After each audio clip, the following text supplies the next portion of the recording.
ખાલી ને ખાલી શ્રદ્ધાથી હરિનું નામ સ્મરણ કરવાનું. પણ એ પણ જો આપણાથી નહીં બની શકે તો કાં પછી આપણું જીવન પીડે જાય.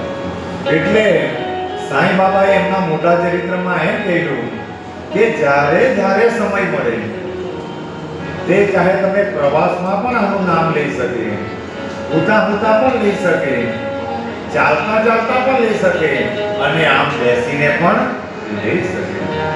એ તો આપણે કરી શકીએ. અને એ પણ જો નહીં લઈ શકાય તો આપણું જીવન અર્થ વગરનું છે. આ દિવ્ય અને પવિત્ર વસ્તુઓ છે. તો પહેલા એનો આપણે પાઠ આજે 2 વાગે તેની પણ બધા ભક્તો ચિંતા ન કરતા, પણ તમે મૂળ વસ્તુને જાણે ને આવીને પ્રસાદ તો અહીંયા આના કરતા 10 ગણા માનો હોય તો પણ આપણા બધા સેવકો એટલા તત્પર છે કે અહીંથી કોઈને ભૂખા નહીં જવા દે. પણ ભક્તો આ છોડીને પણ દોડ તે બાજુ મૂકે તો સદગુરુ રાજી નહીં રહે. એટલે આપણે જન્મેલા તે દિવસથી આ કરતા આવેલા તો મરહો ના સુધી આ કરતા. પણ ભગવાને આપણને આટલું સરસ જીવન આપેલું છે.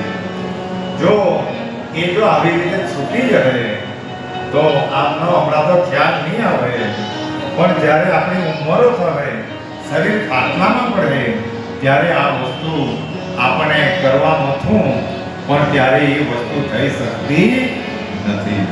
એટલે બધા એક ચિત્તે ભગવાનના નામને સાંભળજો અને જેને છે તે ઓમ નમઃ એટલું પણ બોલતા થજો તો એ પુણ્ય. તો બધા શ્રદ્ધાથી આપણે હરિનામ પાઠ કરી લઈએ.